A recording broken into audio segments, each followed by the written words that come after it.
The Lord be with you. A reading from the Holy Gospel according to Luke.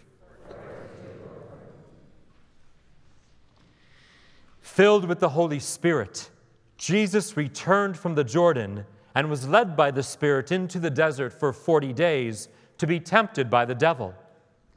He ate nothing during those days, and when they were over, he was hungry. The devil said to him, "If you are the Son of God, command this stone to become bread." Jesus answered him, "It is written, one does not live on bread alone." Then he took him up and showed him all the kingdoms of the world in a single instant. The devil said to him, "I shall give to you all this power and glory, for it has been handed over to me, and I may give it to whomever I wish. All this will be yours if you worship me."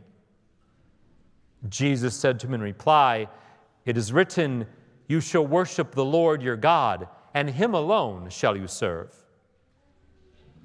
Then he led him to Jerusalem, made him stand on the parapet of the temple, and said to him, "If you are the Son of God, throw yourself down from here, for it is written, he will command his angels concerning you to guard you, and with their hands they will support you, lest you dash your foot against a stone." Jesus said to him in reply, "It also says, you shall not put the Lord your God to the test." When the devil had finished every temptation, he departed from him for a time. The Gospel of the Lord. Praise to you, Lord Jesus Christ.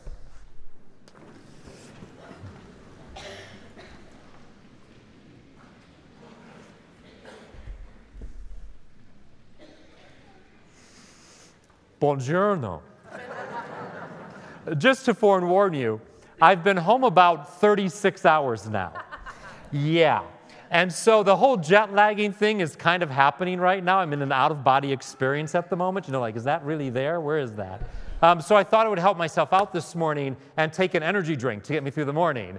So I'm going like from this to hey to back to this. So I asked Deacon Dave last night after the 5:30 liturgy if my homily made any sense at all. And he went, So just to be warned, if you take home one new thought today from this, I'll consider it a base hit. So that's a good thing. But I do have some more information for you now that I've been to Rome about the missionaries of mercy. It turns out that in the world, there's 1,142 missionaries of mercy.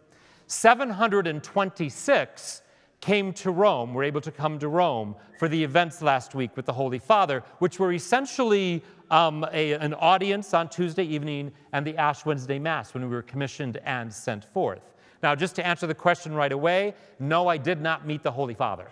I didn't shake his hand. With 726 people, that was impossible. However, I was very fortunate that at the Ash Wednesday Mass in St. Peter's Basilica, I was in the 4th row, 2nd seat. So I was very close. And when the Holy Father processed in, I was as close to him as I am to you right now, which was a lovely, lovely, lovely experience. And then at the audience on Tuesday, I was in the 7th row, right on the center aisle seat, about this far from him where the pulpit is. And there was a moment when he looked up and looked at me because I was responding enthusiastically to something he was saying. It's like, so that was all good. But I'll share a little bit more with you about what he said to us at that audience on Tuesday evening. But it was interesting. It was 3 years ago this week that Pope Benedict XVI announced that he would be retiring as the Bishop of Rome and as Pope.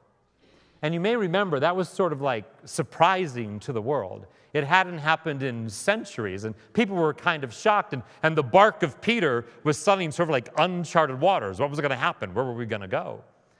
And in the last 3 years, the world has really sort of noticed the Catholic Church in a new way, in a way that's making people who aren't even Catholic go, wow. As a matter of fact, many of my brethren ministers who are not Catholic here in Livermore say to me, we probably quote Pope Francis more than you do in our homilies and in our sermons. There's something that's been happening.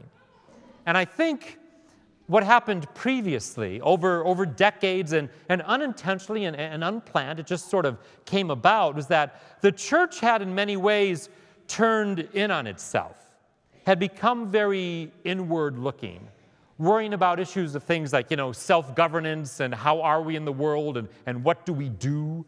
And that can get in the way sometimes, or can bury sometimes the very practical and simple gospel message that Jesus comes. The church had, if you will, gone on autopilot. It was just doing its daily business and getting itself done. And we became concerned with things like new translations of the prayers we use at Mass. And how is it that we govern ourselves as a church, which are important things and have their place, but they are not the reason we exist as a church.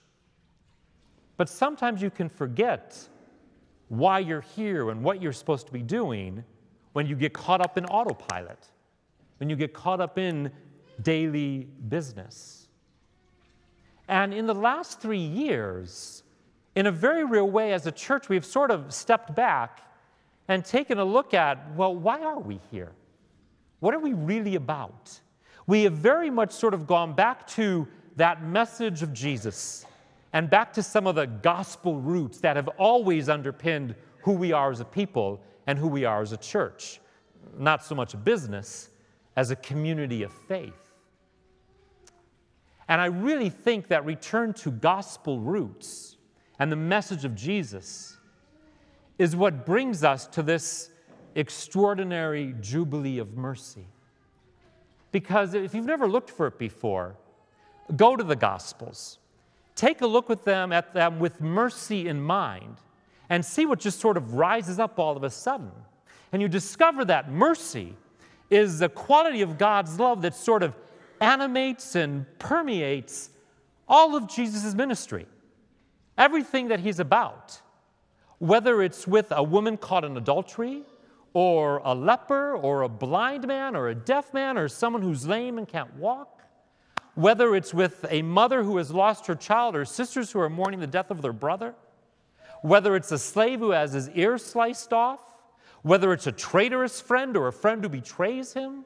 Never mind allowing yourself to be arrested, publicly humiliated, tortured, and executed for the salvation of all. Mercy just is there in everything that Jesus does. It's how he is in the world. It's sort of everything that he's about. It's always been there, but this year gives us a remarkable opportunity to try to encounter it in a very real way in our own lives. When the missionaries of mercy gathered with Pope Francis last Tuesday night, I'm still processing that really happened, and it did. The Holy Father spoke with us for about a half hour. And even though as missionaries we will be going out to do parish missions and retreats and talks and things like that, really what the Holy Father sort of focused on, and what I think his focus for this year really is the sacrament of confession. That moment when we as a church celebrate sacramentally in a very special way our encounter with God's mercy for us. The first thing he told us was that when people come to celebrate the sacrament, when they come to the church, what they need to experience is the maternal care of the church. Right? Maternal care, motherly care, which is not something people often think about as a characteristic of the church. They usually see us as more judgmental, more looking down on people, not a mother that brings to birth faith and hope in people's lives. So the maternal care of a church.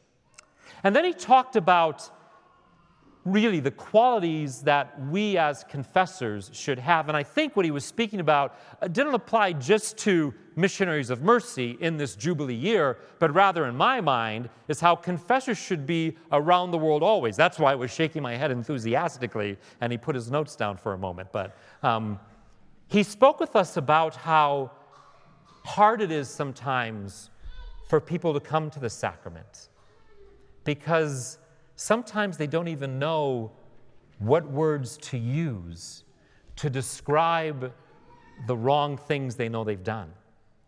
They don't know how to voice it. and how we need to be sensitive to that, how just their coming as a penitent is an opening for God's grace and mercy to work. And how in the sacrament it is Christ who welcomes them, Christ who embraces them, Christ who forgives them. And that we as the missionaries, and indeed every priest, needs to be merciful like the Father. That's the theme for the year. Merciful like the Father in the prodigal son story, who forgives everything. He talked about how sometimes what people really struggle with is the reality of shame, and how that can keep people away from the sacrament, and how we need to make it easy and welcoming for them to approach, and to even be aware of gesture as people struggle to share with us their brokenness and their deep hurt and their shame. And he used a lovely image. He said that for some people, there's a nostalgia for God. A nostalgia for God. Kind of a longing for the relationship that once existed with God, or a relationship that someone wants to have with God that somehow they've lost or never been able to find. A nostalgia for God. And that when that gentle, wistful longing is acted upon, it can change a life forever. He spoke with us about how in September of 1953, he went to confession, and it changed his life forever. And then he gave us this document from the Vatican, February 10, 2016. Dear Missionary of Mercy, Pope Francis has granted you the faculty to absolve, for the duration of the Jubilee year, those sins reserved to the Holy See. By disposition of the Holy Father, this faculty is to be understood as being limited exclusively to the following sins. 1, profaning the Eucharistic species by taking them away or keeping them for a sacrilegious purpose. 2, use of physical force against the Roman Pontiff. 3, absolution of an accomplice in a sin against the 6th commandment of the Decalogue. 4, a direct violation against the sacramental seal by a confessor. Now, I will be really, really surprised if in this Jubilee year anyone comes to me and I have to make use of these new superpowers I have. I just can't imagine anyone coming in and saying, "Bless me, Father, for I have sinned, I punched the pontiff." I just don't think that's going to happen. So what's the point? What's the point? Remember, Francis is very clever, and so much of what he does has profound and deep symbolic meaning. And I think what he's saying to the world and giving the missionaries around the world this document, these faculties, is that there's nothing that can't be forgiven. There's nothing that you have done, that I have done, that can keep us from God, from Christ who welcomes us back, who embraces us, and who forgives us. That wistful longing for a relationship with God can be met, can be fulfilled. The only thing that keeps it from happening is if you choose not to make it happen. It happens. There's nothing that can't be forgiven. Someone said to me, well, what about the sin of abortion? What about that? Well, if you're unaware, our bishop has, and most bishops have, since long before I was ordained, granted permission to every priest of the diocese to forgive the sin of abortion. And the Holy Father has granted that to every priest in the world for this Jubilee year. So if you carry that weight, bring it to Jesus, who embraces you, welcomes you back, sets you free. The mercy of God's an amazing thing. On the flight to and from Rome, I read this little book. It's an interview with Pope Francis, and the name of the book is "The Name of God is Mercy." And the last question posed to Pope Francis is this: What are the most important things that a believer should do during the Holy Year of Mercy? And the answer Pope Francis gives is this: he should open up to the mercy of God, open up his heart and himself, and allow Jesus to come toward him by approaching the confessional with faith. And he should try to be merciful with others. He should open up to the mercy of God, open up his heart and himself. And I think that's the invitation of Lent this year. I really think Lent is an invitation to mercy this year. To be honest, like the church sometimes, we can all put our life on autopilot, start going through the business of our days without ever really sitting and considering the role we have in the world, the purpose and meaning of our life, whether we're cooperating with grace. We just make our way through our days doing what we need to do until come those moments that shake you out of your autopilot, that shatter it. You know, you've had those moments like when you truly and profoundly fall in love and everything changes.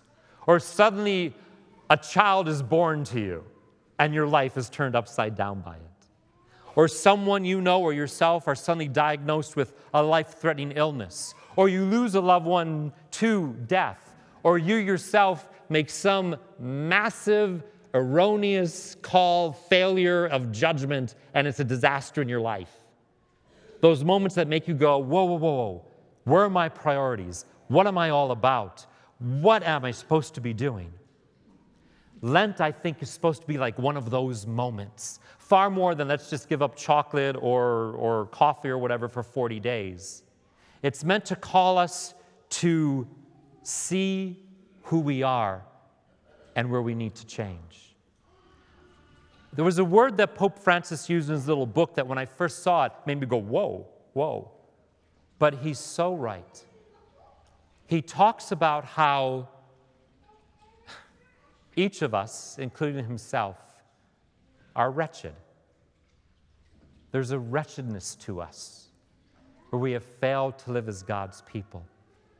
A deep wound that sin causes in us, a hurt, and that the busyness of life, autopilot, can keep us from ever really addressing that. And that's what Lent invites us to do, to find that and embrace that wretchedness, that woundedness. And that, my friends, is a beautiful thing, because that's where God mercy waits for you. Far from being a moment of condemnation, that's the place and the moment of redemption. When you can sit in the midst of your brokenness, your wretchedness, your hurt before God, and have God say to you, I love you, I forgive you. Then you begin to experience the mercy of God in your life. That's what changes everything forevermore. This year, I want to try to facilitate a greater opportunity for everyone to experience that in the sacrament of confession or reconciliation or penance, whatever you want to call it, whatever word works for you. And so I know we've told you that on Monday, March 21st, we're having our communal reconciliation service. You know, we're like several hundred of us come together in the evening. There's like 9 priests, and we celebrate individual confessions with everything. Well, this year, what we're going to do on that day, providing we can find the priests, is we won't have a communal service like that, but rather from 10 to noon and 3 to 5 and 7 to 9, we'll invite you to just come and celebrate individual reconciliation. Because my experience has been that you as a community are ready for that. And I'd hate to think that I'm lessening the experience that you could have by a communal celebration. Because to tell you honestly, when the priests are here and we do those communal things, you guys don't come forward with, bless me, Father, I have sinned, I did A, B, C, D, done. You want to talk about your lives. and your spiritual journey and what's happening and how you can grow. This community has a nostalgia for God, a longing for a deeper, more profound, more wonderful, loving relationship with God. And I want to create the chance for all of us to experience that this year. Because we have to realize that along with the woman caught in adultery, along with the leper, along with the hungry crowd or the fearful disciples, along with the lame man, the blind man, the deaf man, along with the mother who lost her child, along with the sisters who lost their brother, along with the traitorous friend, along with the betraying friend, we are on that list. For one reason or another, we are on that list of people who recognize their deep brokenness, their wretchedness, their deep need, and experience the love of God in the mercy of Jesus Christ.